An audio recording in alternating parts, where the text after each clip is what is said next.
In the mid 60s, I would say, around in there. I ended up at the University of Minnesota. I'd been at a couple of other colleges before then, and I was vaguely interested in writing. My grandmother had been a writer, I tried to do various things, but something happened when I ended up living in Minneapolis and going to the university. It was the first time I had lived in a real city, for one thing, and there was a lot of street life. I lived over on Cedar Avenue, mostly Dinkytown, Cedar Avenue, and then also in St. Paul, but that was later. At that time, I was just finishing up being a student, being an undergraduate, and was on the student literary magazine, the Ivory Tower, which has now been reconstituted, started again. In any case, back then, Garrison Keillor was the editor. Sam Hines was actively involved. Trish Hampel was actively involved. Lou Hyde. I was the poetry editor, and even though I literally really only started writing poetry the summer before, how I found my way to the Ivory Tower offices, I'm not sure, but I went for an interview with the editor, Garrison Keillor, who asked one question: what did I think of the poet Gary Snyder, who fortunately I had just heard of and had read some of his work and was able to talk a little bit about it. And he said, well, would you like to be the poetry editor of Ivory Tower? And I certainly felt up to the job, knowing absolutely nothing about poetry or editing. So that was really, but here we were in this huge university. Yeah, I think at the time it might have been the largest university in the world in terms of student population. And yet, for the first time, I found an intimate cultural life that became a personal life because of my connection to the Ivory Tower, to the magazine. I mean, we were all sort of odd ducks in the way you are if you're a writer anyway, and maybe even especially if you're a young writer. And I felt for the first time really at home in a certain way. So that was a crucial period for me, and I look back at it often, and I think my life at that time was actually more, I think you could say, unified than it has been since, because of the fact that we were this small group of people. We had a job, we had to get this magazine out every month, and it took a lot of time.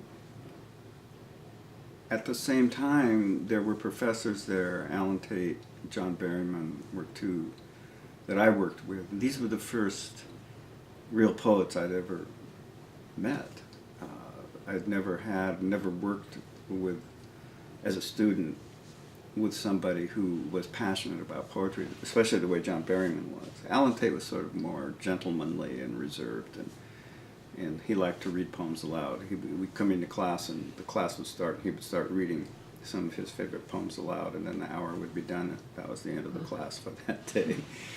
So, but with Berryman, he really had such a passion for poetry, and he knew so many poems by heart in so many languages, and was able to weave things together in a way that I just had never known was possible. So that was a really crucial period, and I would say that would have been like probably 66 and 67, possibly 67, 68. If I hadn't had that experience, I suppose I would have continued on and been a writer. I think it was meant to be for me, but certainly it shaped my sense of what was possible with writing, because at the same time we were mixed in with everything that was going on politically, which was a lot at the university. Lots of demonstrations, lots of teach-ins. Just because of the personality I am, I was often on the edge of that, but it was very much, I was on the edge of something that was at the heart of our times and really of my life. So that was critically important too. I mean, if I'd been someplace, I'd been a student at Carleton College for a while, although they eventually also developed their own strong anti-war movement, but there just was more going on in Minneapolis, and I just took it all for granted. I think we live in a time that's that's so arid compared to then in terms of that kind of, although I think recently now, with a lot of work among young poets whom I'm reading, especially writers of color, now there is again that kind of connection, I think, that there was decades and decades ago between the political and the cultural, between people who were desperate to try to make change politically and people who were equally desperate in their own more personal ways to embody some kind of sense of hope and possibility during a time of great strife and turmoil, and hope as well. There was hope. So it was quite an amazing time to really, in a sense, come of age, which is what I think happened for me then, during that period. At the same time that was happening, I remember the first time Robert Bly, who of course was is a Minnesota poet, was just beginning, along with David Ray, another poet, an organization called Poets, I think it was called Poets and Writers Against the War or something like that. It was a national organization, but because he was from Minnesota, a lot of it was centered in Minneapolis. And as a very young poet, again, here was on the one hand John Berryman, passionate about the life of the mind and the spirit and the literary, I guess you could say, and Robert Bly, passionate about those things, but also passionate about political things as well. And that was a lot of passion. That was, for a kid like me growing up in a little town in the Midwest, soybean capital of the world, this was pretty heady stuff. This was pretty powerful and had huge effect on me. I was in turmoil in a certain sense, but on the other hand, I think it was sort of age-appropriate turmoil. Like I was trying to figure things out and understand things, and at the same time I was avoiding the draft, which I was quite eligible for by being a student, and because of that I decided to go to graduate school, to stay in school, to continue avoiding the draft. And that meant leaving Minnesota, going down to Iowa and going to school there for a couple of years. And that would have been like 68, maybe 67 to 69. And then I became a teacher. I taught in a small junior college, working class junior college down in Illinois. And my first year of teaching, a couple of my students dropped out, were drafted, and were killed in Vietnam. And at that point, I decided to turn in my draft card and not cooperate with the draft board any further. And that took me out of, for the first time in my life, out of the academic world. I ended up going to prison in 1970, and that was an equally transformative experience. Being with men, mostly young men, no, not really, they were kind of all ages. The people I became friends with were younger. But from all kinds of backgrounds, and having committed all kinds of crimes and bringing all sorts of life histories into the prison. And they were very interested in poetry, which really surprised me. I thought I should keep quiet about the fact that I was a poet. I didn't think that would maybe go over all that well. But in fact, people paid a lot more respect to me because of that than I actually deserved, given the fact that I hadn't been writing that long. And I taught a poetry class or two and wrote and tried to write a novel while I was there as well. And suddenly I was just in another world, equally cloistered as the academic world, but very different because of the kinds of people who were there. So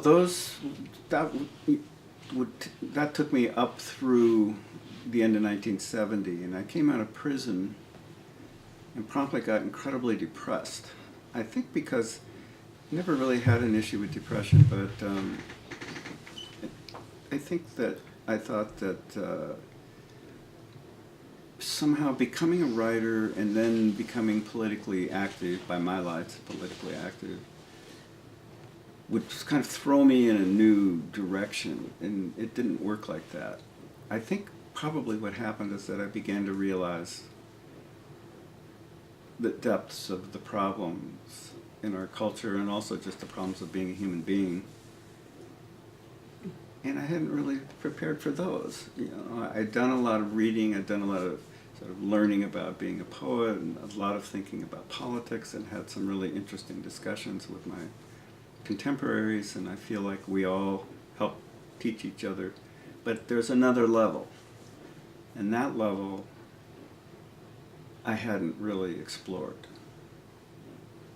I think that's probably accurate.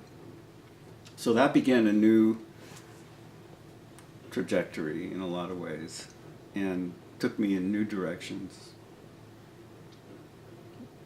You know, I had a girlfriend at the time, was trying to build a kind of mutual life with her. Came back to Minnesota after Iowa and after prison, and came back to a world where there was still a lot going on, and where I felt really a part of that in a way that I envy now young poets, say in their late 20s to mid 30s, roughly speaking. I see them with the same kind of enthusiasm and the same kind of certainty and passion that I had then. It was an exciting time. Meredith Lesueur was here, who was a great figure for all of us who were in the literary political world. She was an amazing, scary, inspiring person. Robert Bly was sort of coming into his own, very much coming into his own during that time. Had a big influence. Tom McGrath. These are all writers who were out. I mean, Tom taught, but barely. All of them were so involved in the life of the community, being, doing their work, spending a lot of time alone doing their work, but also spending a lot of time with the younger writers. In Bly's case, tremendous amount of time and energy put into anti-war work. He had a kind of genius for that sort of organization. So and feminism started. I mean, it didn't start, but it suddenly became important in the early 70s for the people I knew, men and women, and that had a tremendous impact. So even though personally I was starting to struggle in ways that I didn't really understand, I didn't even have a word for depression. I just knew there were many days when I felt very isolated and alone. At the same time, there was this other life going on.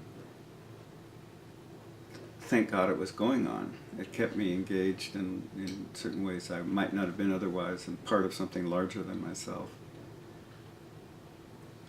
So that was in the early to mid 70s, somewhere along in there. My first book of poetry was accepted at University of Pittsburgh, and that was a big deal for me, to have a book accepted by a stranger, by somebody I didn't know, at a good publishing house, gave me some sort of validation, which I think I needed to feel I was pursuing something that might actually be of interest to others as well as to myself. So that happened during that period, and it was an interesting time in terms of making a living, as opposed to now. There was a lot of government money around for interesting projects. I worked for several years, 20 hours a week, teaching poetry to old people at the Veterans Home and in a high-rise in St. Paul, Neil High Rise, and various other places. And we would do kind of oral, they would tell me their stories on tape, and then I would write them up, and we would look at them together and kind of edit them together.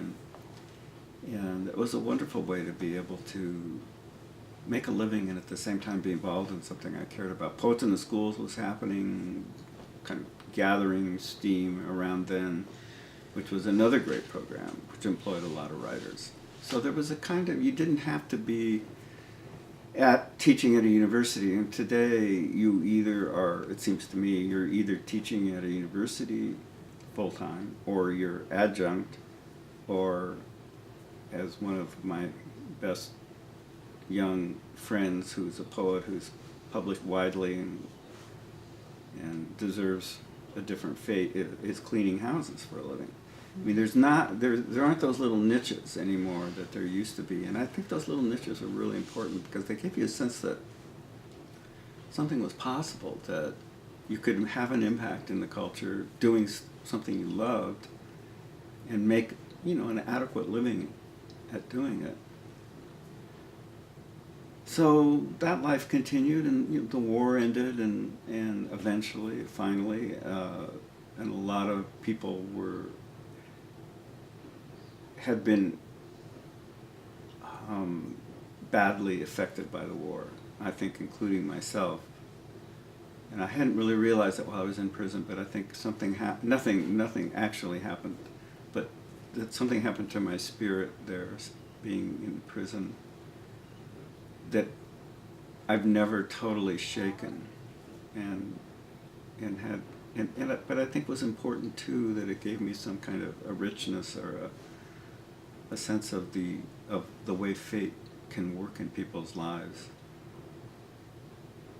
That's been important to me. So I don't really regret it, but at the same time I think I underestimated the damage it did a lot of people, myself included, and not just prison, but of course the war itself and the men and some women who went to war as well. As civil rights came along, there were these broad sweeping movements that all were for the good, but all pointed at things that were deeply wrong with the culture. And I tried to avoid all that as much as I could, but you can't really. It's just there. You have to deal with these issues if you're alive, and especially if you're trying to write. So I've always felt this pull between wanting to be alone and pretty much in solitude on the one hand, and on the other hand wanting to do work that responded to what's going on in the culture, responded to these larger issues in a very particular way. So I think that's it for this round.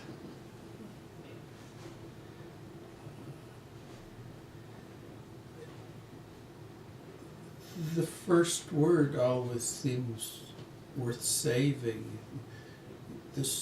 Your writing is a legacy from your grandmother? Yes. Can you say just a little bit about that? I happily can do that.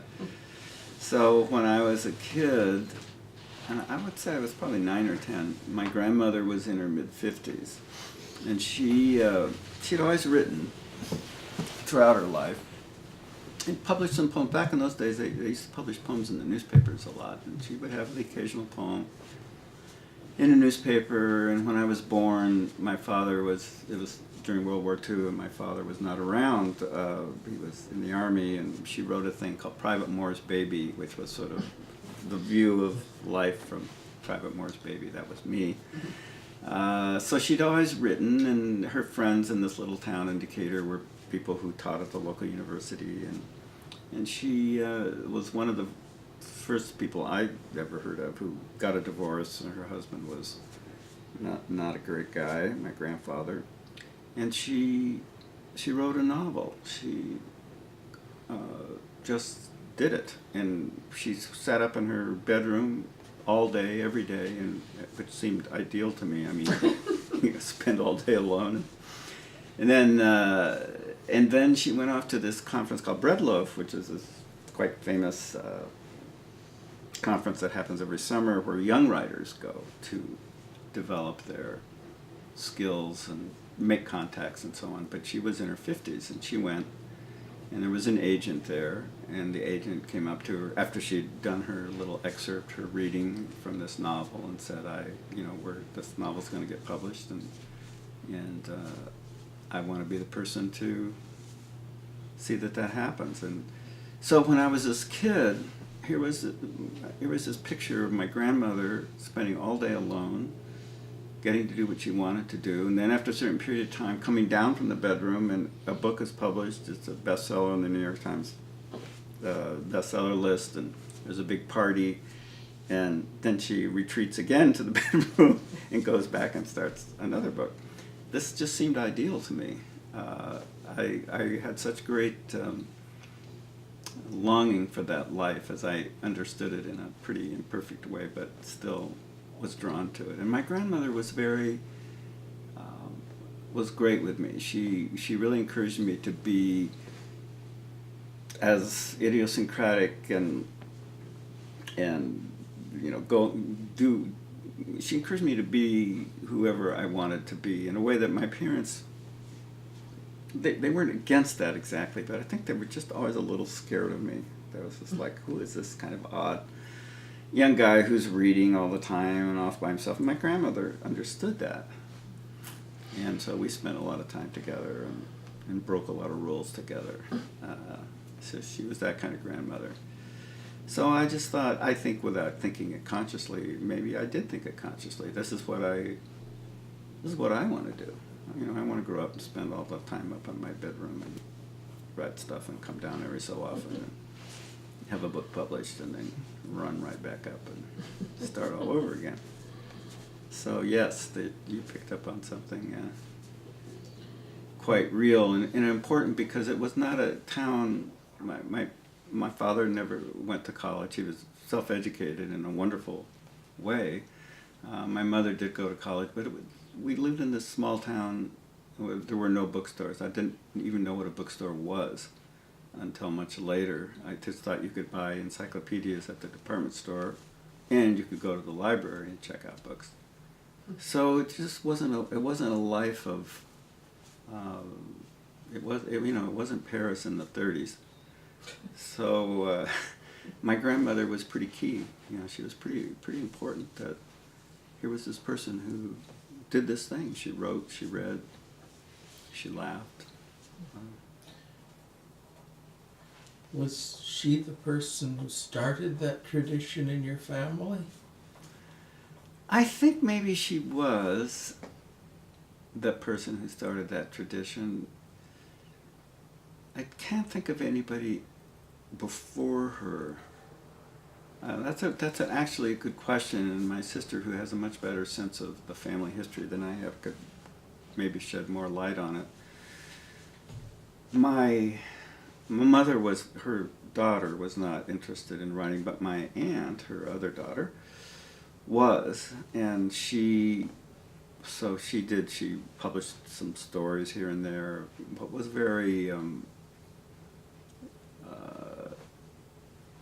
shy or modest. I'm not quite sure what the right word is about trying to get her work out in the world, so she didn't do too much with it. But my father was really interested in writing, started life as a journalist, ended up in business. But in terms of people before my grandmother, I don't think so. I think she was the prime mover. I think she was the one who introduced that possibility into our family as something that you could actually do, and do well enough or do successfully enough that other people would be interested in it as well. Were there any majorly important people you were reading back then, or that she was reading?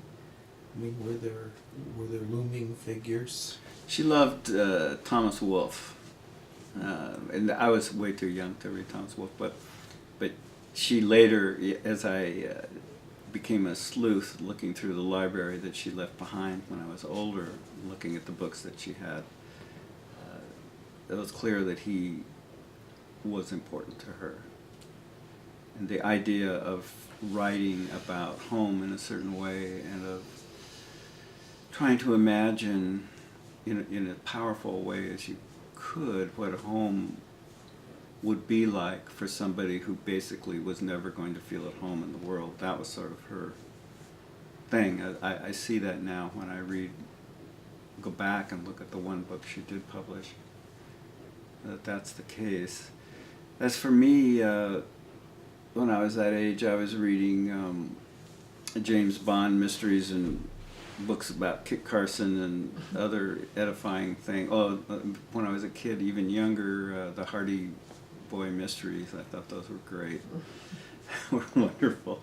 But I do remember really vividly, I think probably one of the first, if not the first time, I read something that suddenly opened up to me this sort of vague desire I had to be a writer. And that was reading, I can remember standing right where I was reading it.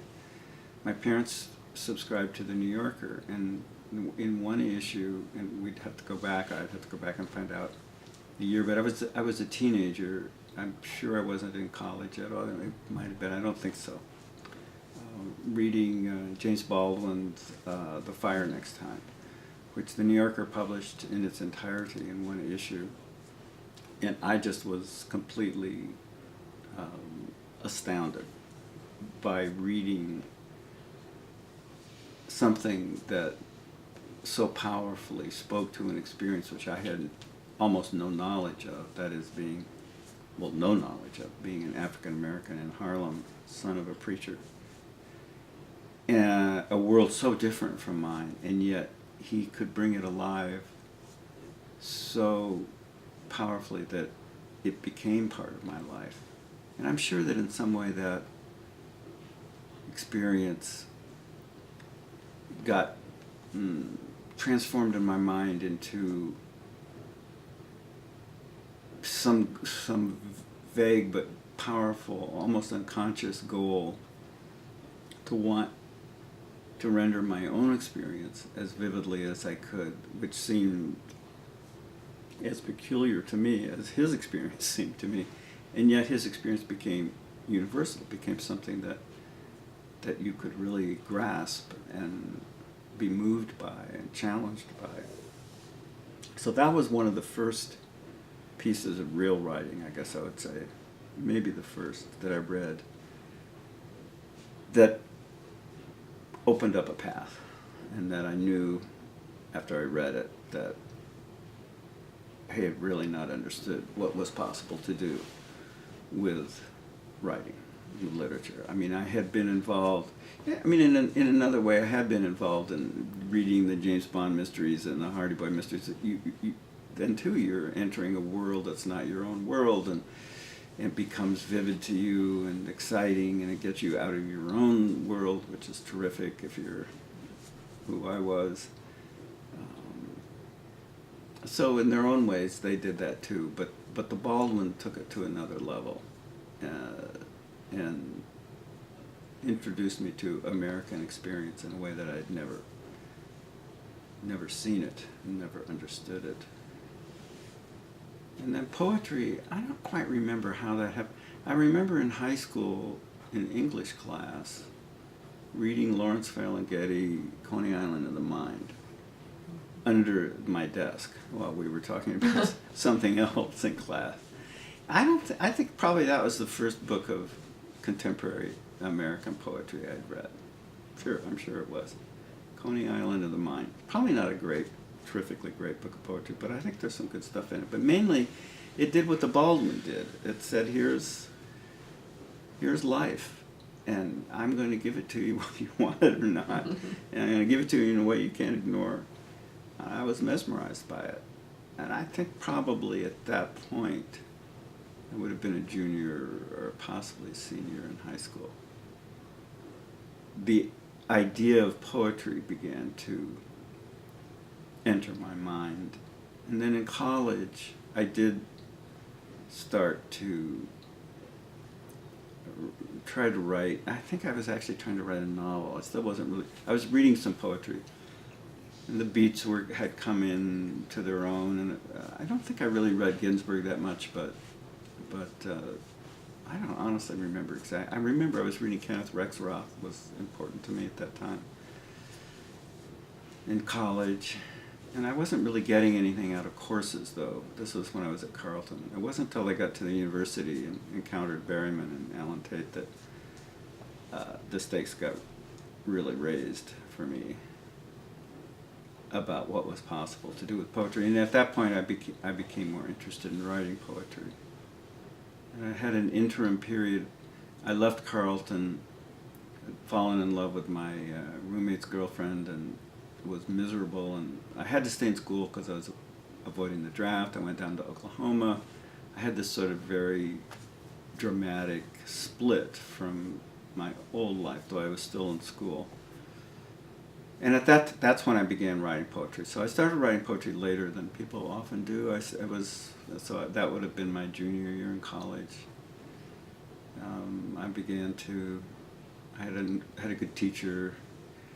Rex Roth was the first, I would say, nothing against Ferlinghetti, but just a much deeper poet. And I discovered him in Norman, Oklahoma, sitting on the floor of a bookstore and reading, I'd never heard of him, reading all these poems by a guy who'd fallen in love with his best friend's girlfriend. I thought, oh, that's interesting. And but he was a grown-up. So he was writing from a really different place than my experience had just been not, I couldn't begin to write about it or talk about it even. But here was somebody who could, he'd never been to college, he'd taught himself Greek and Latin and translated a lot from Japanese as well, and was a anarchist of a very serious type. He knew history really well. At the same time, he was writing these, I guess they were love poems in a way, but poems about his own experience of falling in love and the failure of that love, and that really got to me. That was really close to what I thought I could do and that I needed to do. You know, you find something that you need to do, and that's one of the luckiest things that I think can happen in life. Here's something I needed to do. I needed to read more people like that, and I needed to write the best way I could from my own experiences, emulating them in a certain way, but trying to become my own person with them as my guides. And by them, now at this point, it's people who'd lived centuries before, like Sappho was a huge influence on me. So I was ranging all through that library in Oklahoma and those bookstores looking for the people I needed, and when you're in that state, you find them. And then from that experience, I went to the University of Minnesota and met Lou and Trish and Garrison and Sam and worked with Berryman and worked with Alan Tate, and began, in a certain sense, my real life, I guess you could say. And it's fortunate that happened before I went to prison, because then when I went to prison, I had some kind of grounding in what was important to me. And I knew men in prison who were very much like me but didn't have that, and they suffered. They were really lost souls in a way that I wasn't, because I had writing. You know, I didn't really know where I was going to go with it, but I knew that was what I wanted to do.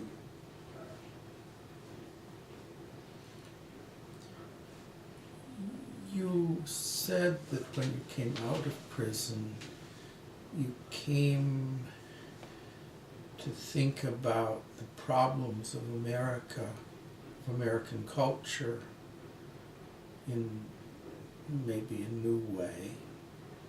And I'm wondering how you experience being an American growing up in a little town in Minnesota. It was Illinois. Illinois. Could have been Yes, Minnesota. yes, Right. soybean country. Soybean So, capital of the world, yeah. before Minnesota became totally a soybean machine. Right. I mean, how did you encounter the idea of America? As a boy, Yeah, you know, The the young- first encounters, I don't know that I hit it. I mean, to think about it all that early. But how was it for you? I think similar. I don't think I did think about it very much. at all, there were moments that I understood something was happening that I didn't understand. My uncle, the son in the family of my grandmother, along with the two sisters, was a lawyer, and he ended up representing several African Americans who, in one case somebody came to his office in the middle of the night and was bleeding and terrified, and I heard only bits and pieces of these stories. They weren't meant for me to hear. I wasn't meant to hear them, but I remember those. I thought, whoa, what's this? Bleeding? Somebody being shot? What? So I lived at that time a middle class, later an upper middle class, but at that time a middle class life. My father was a businessman. My mother had been a landscape architect for a little while and gave that up when my sister and I were born. And I just don't think I remember one other thing. So this must have been in the 50s, so I was born in 43, so maybe 10 or something. And we were driving, it was summer, and we were driving to Lake Michigan, where we often went in the summer for vacation, and the McCarthy hearings were on the radio, which I don't know what they were. My mom were listening to them, and suddenly my dad was cursing this guy. I'd never heard him curse. Goddamn McCarthy, somebody's got to do something about it. Well, I had no idea what it was that he was so upset about, really. I really didn't. And isn't it interesting that I didn't think to ask him? Here's my father cursing, not at me, so I didn't have to worry about, well, what are you so upset about? But I remember that probably I was a little scared when he got that angry, because he was a very kind of calm guy, at least on the surface. So there was that moment, but really, I was way too young during World War II as a baby, really. And I remember once my uncle, the same uncle, saying, somebody was talking about the Japanese, and he got really angry at that person. Those Japs, because he'd fought during World War II, and he was he'd been in the Navy, and he hadn't been in Pearl Harbor, but he'd been out in Asia. I remember that moment. But otherwise, I just lived in my little cave of a world and tried to avoid my mother's moods and angers and frustrations, and I did not really have much of an awareness at all that I can remember of politics. And then that would be all the way through junior high, and it really wasn't until high school that I began to see, I read this Baldwin piece, and I suddenly began, I was going to school, public school, with more African American kids than white kids. But somehow I'd never, it didn't really register that they were living over in a part of town that was pretty darn shabby. I mean, it wasn't a ghetto, but it was certainly a different part of town from where I was living, and they lived kind of separate lives. We interacted somewhat, but mostly it was like two different worlds. How could you not see that world? Well, I can't really tell you, but I didn't. I wasn't really aware of it. I'm trying to think if there were other. Not really. We had an exchange student from Norway, and she brought a kind of different life into the house. She was very unhappy and melancholy, and that was interesting. And she left in the middle of her year. But it wasn't really a political awareness. It was just like, well, here's a different person suddenly in our family. Who is she, and what? She speaks in a different way, and pieces of fruit were amazing to her. They didn't have that then, I guess, in Norway. Oh, I don't know. Not much political awareness.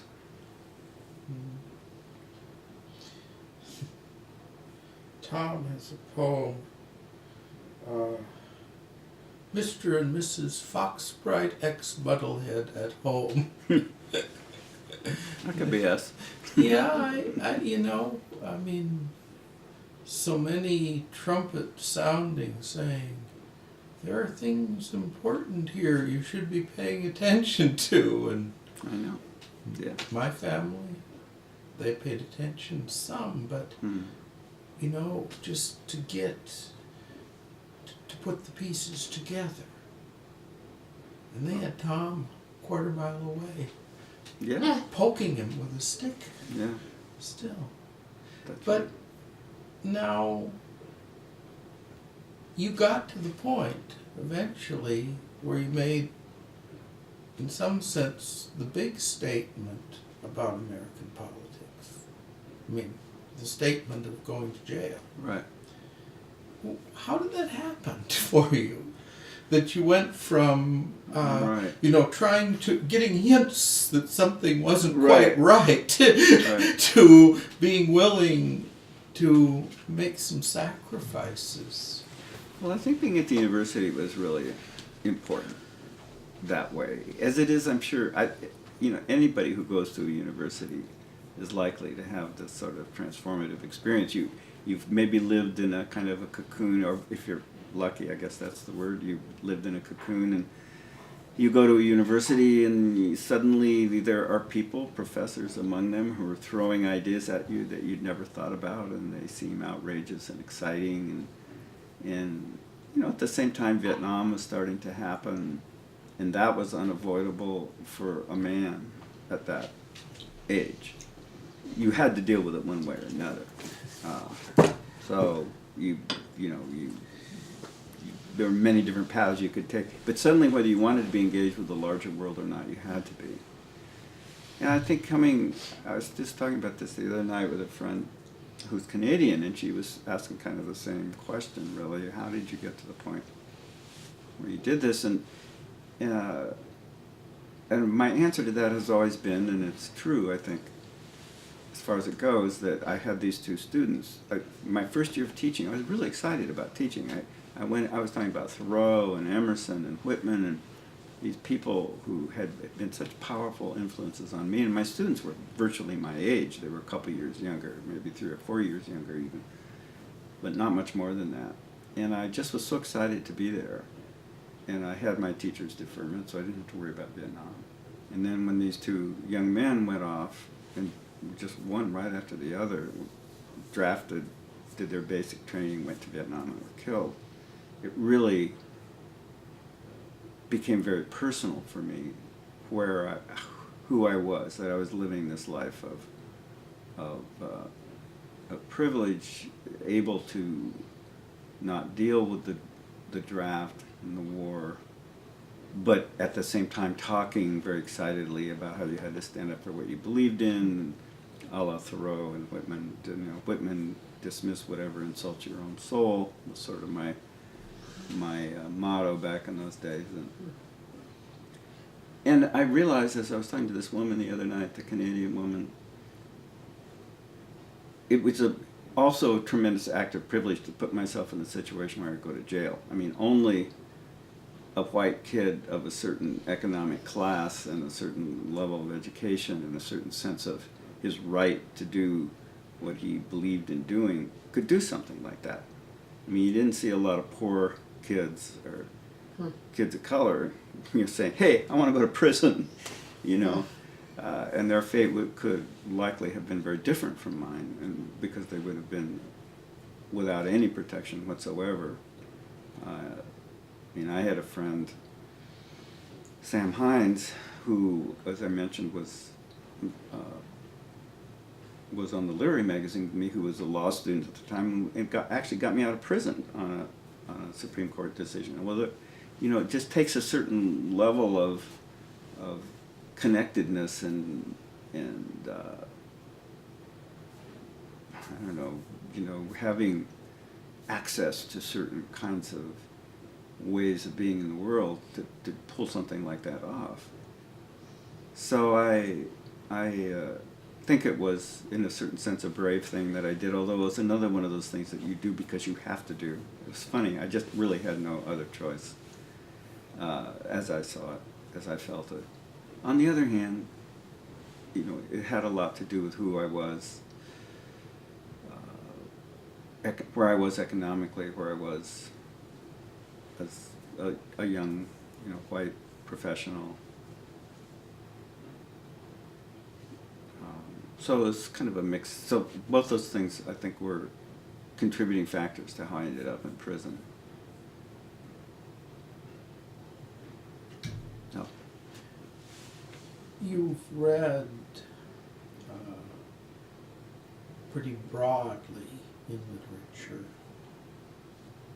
and you talk about the kind of depression you entered after prison, and the thoughts about, you know, the deeper problems. And I'm wondering if you came to see the deeper problems as human problems or as, in some way, American problems. I mean, were you coming out and worrying as a more profound cultural critic than you'd been before? Or were you worrying about sort of what Sappho was worrying about? Right. That's a good question. I don't know. Honestly. I think both things were important. I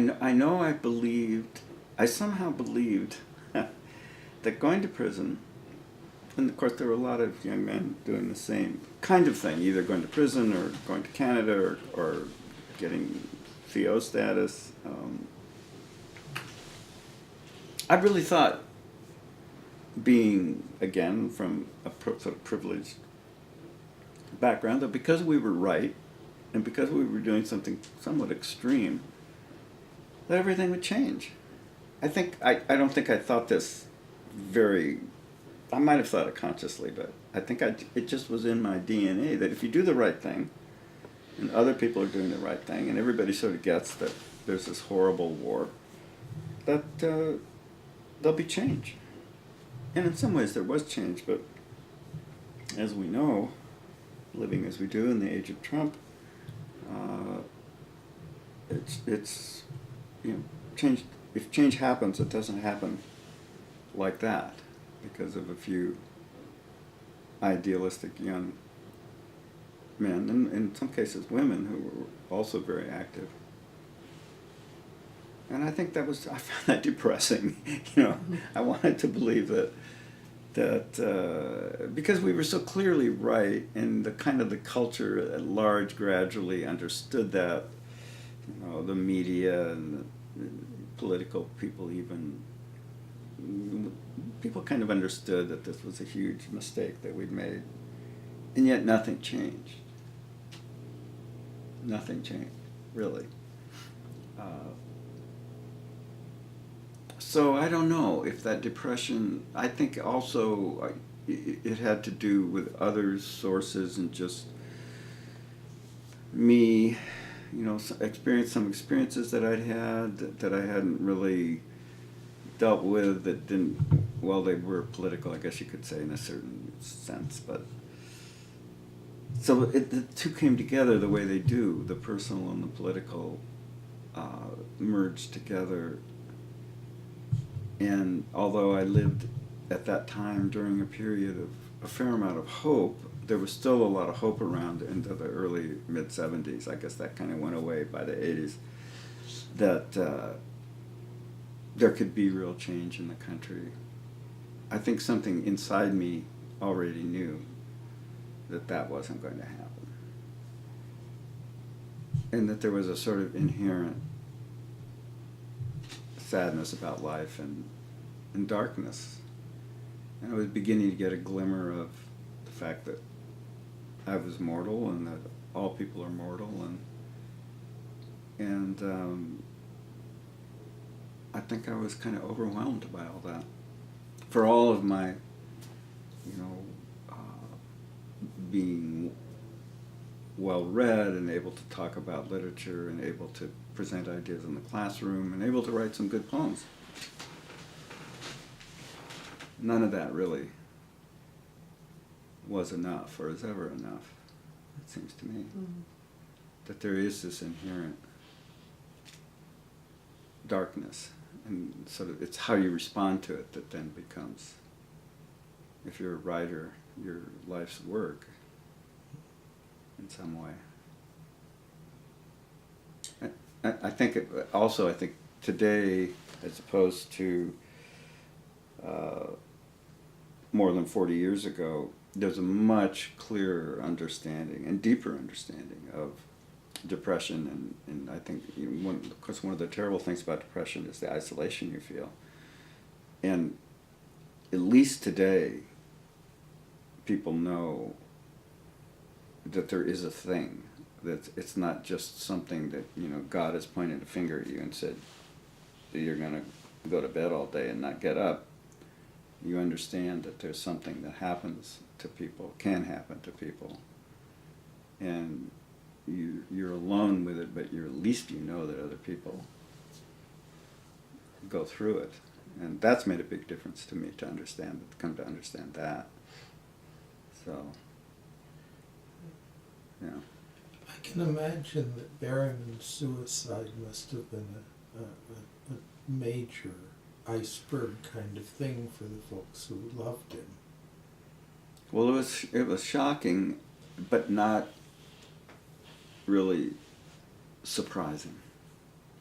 I mean, that's the thing, because he was so messed up in so many ways, and there were so many things that he did that indicated, I mean, he tried really hard to deal with the issues that finally drove him to suicide. And I think actually writing helped him, kept him alive longer than he would otherwise have stayed alive. I mean, he tried meditation, he tried Christianity, he tried 12-step programs, and lots of therapy. He really worked at dealing with this, and his own father had committed suicide, and I think in a more dramatic and profound way, what happened to him is sort of what happened to me, that he had all these tools, great privilege, great intelligence, great genius as a writer, really, and in the end they weren't enough. And I think that killed him, that they weren't enough. But for those of us who worked with him, you know, like Lou Hyde, who I mentioned before, and Trish, and I worked with him, and I can't say that I was shocked when I found out. I think about it every time I go across that bridge. It still is a major fact in my life, that this teacher I loved so much, and who was really, really so screwed up, and yet showed up every day. Though granted, one day we came into class, it was the summer, it was hot, we came into class, he was sitting up the front of the room, as he always did, up on a kind of a stage, sound asleep. Al Milgram was his TA at that time. And we all just tiptoed out. He was very annoyed with us. Why didn't we wake me up? You know, he said the next day, he goes, I can't believe you just walked out of the classroom. Al, why didn't you wake me up? Well, it wasn't our job to get our teacher awake. You know, and we were all terrified of him. He was very dramatic. He wasn't mean at all, but he was scarily passionate, and he had what we call a walleye, which I'm sure is an incorrect way to describe it. But he would seem to be looking in one direction, but he'd really be looking in another direction. So I would always sit way up in the back of the room. There were maybe 30 or 40 of us in that class, and try to hide as best I could. But every so often he would be looking over, seemingly in another part of the room, and he'd go, don't you agree, Mr. Moore? And I go, but he was very nice to me. He wrote me a recommendation for graduate school, and he wrote some nice comments on some essays that I wrote, and I felt he actually did identify me, but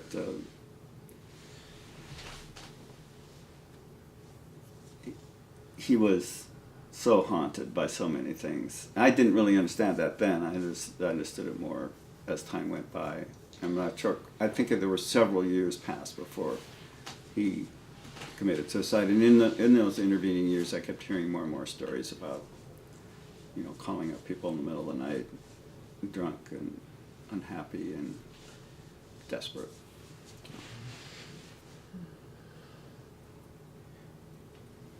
Nor, anything? Oh, I just wanted to go back to one, when you talked about Bly and those things, did you actually ever live out there in Madison? Yeah. Well, not in Madison. No. Oh, But we went out. Lou and I went out one weekend, and supposedly we were going to help Robert install an outhouse or something like that. Really, we were going to sit at the, right up your alley. right up my alley. I was like, guess how useful I was in that project. But so we had that weekend. And Robert and Carol and the kids were there. But we lived in a commune out in that part of the world in Canby, Minnesota, which was not far from Madison, for a period of some turbulent months before we all ended up hating each other, basically. Not really hating exactly, but we knew we couldn't live together. I mean, a less suited, ludicrous group of people to get together and try to do a commune. All these writers, there weren't that many of us, but each of us were several personalities. Yeah, we did have some amazing. We had what we would call male days and what we would call female days. And on a male day, we would get up and get dressed and get things done. On a female day, we would sit around our bathrobes and have a much more interesting day and have these long conversations about our dreams and things that we would. It was like, what the heck is going on here? I think there were 5 of us at that point. So there was a period, and Bly was a big part, and Tom McGrath too, who came by and visited us as well. Didn't live in that part of the state, but came by. And the women in the group gave him holy hell for not being feminist enough. I remember that. So it was certainly under the influence of Robert that we were out there. And I think he found us that place in Canby.